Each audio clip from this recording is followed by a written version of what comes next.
যদি জামায়াতের বিপক্ষে ভিডিও বানাই, জামায়াতের লোকজন এসে আমার ইনবক্সে বকাঝকা করে। আমি আগে জামায়াতের ভালোবাসতাম, এমনকি জামায়াত করতাম, এমনকি জামায়াতে পছন্দ করতাম। দুইটা কারণে আমি জামায়াতকে অপছন্দ করি। সেই দুইটা কারণে আজকে বলবো আমি কেন আমি দুইটা কারণে জামায়াতের সবচেয়ে বেশি ঘৃণা করি। প্রথম কারণ হলো, আমি যখন বাড়িতে ছিলাম নির্বাচনের আগে, আমি ডিসেম্বর জানুয়ারিতে আমি বাড়িতে ছিলাম, তখন আমি মসজিদে নামাজ পড়তে গেছিলাম।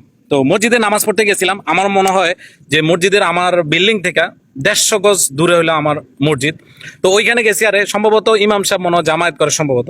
তো ওইখানে আমি গেছি নামাজ পড়তে। ওইখানে দল মত নির্বিশেষে সব লোকেই যায় ওইখানে নামাজ পড়ার জন্য, তাই না?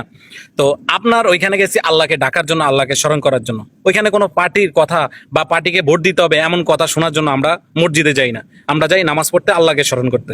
তো ইমাম সাহেব কি করলো যে, আমি এর আগে একটা কথা বলি যে আমার মাকে আমরা বলছি যে বিএমপিরও তো দেখছি আর আওয়ামী লীগেরও দেখছি যে ভোট দিয়া যে ক্ষমতা আয় না, তাহলে এবার কি করি, জামায়াতে আমরা ভোটটা দিই, জামায়াতে ক্ষমতা আনি, দেখি কি হয়। তো এই কথা চিন্তা করে আমি যখন পরের সপ্তাহে যখন আমি মসজিদে যাই, দেন যাওয়ার পরে ওই ইমাম সাহেব বলতেছে যে আপনারা জামায়াতে ভোটটা দিয়েন, হ্যাঁ, লিফলেট বিতরণ করতেছে ভিতরে। তা আমার খুব খারাপ লাগছে যে ভাই আমরা আসছি নামাজ পড়তে শুক্রবারের দিন, মুসলমান গরিবের জন্য হজের একটা দিন। তো সেই চিন্তা কইরা অনেকে আছে, বিএনপির আছে, আওয়ামী লীগের লোক আছে, চাইলেও উঠা যাইতে পারবো না ওইখানে। আপনার যদি প্রচারণা চালাইতে হয়, মসজিদের বাইরে যখন নামাজ শেষ হবো তখন আপনার দোকানের সামনে মানুষে ডাইকা ওইখানে কথা বলেন, লিফলেট দেন, হ্যাঁ, যার মন চাইবো নিবো, যার মন চাইবো নিবো না, যার মন চাইবো কথা শুনবো, যার মন চাইবো কথা শুনবো না। আপনি কি করলেন, আপনি মসজিদের ভিতরে শুরু করে দিচ্ছেন। এই জন্য আমি ওইখান থেকে আমি ঘৃণা করি। দ্বিতীয় কারণ যেটা, সেটা আমার আম্মু ওই তালিম করে মাঝে মাঝে, মনে করেন না আছে না যে 10-15টা ঘর মিলে অনেক সময় আইসা তালিম করে আল্লাহর কথা, যেমন আমরা তাবলিকে যাই এরকম।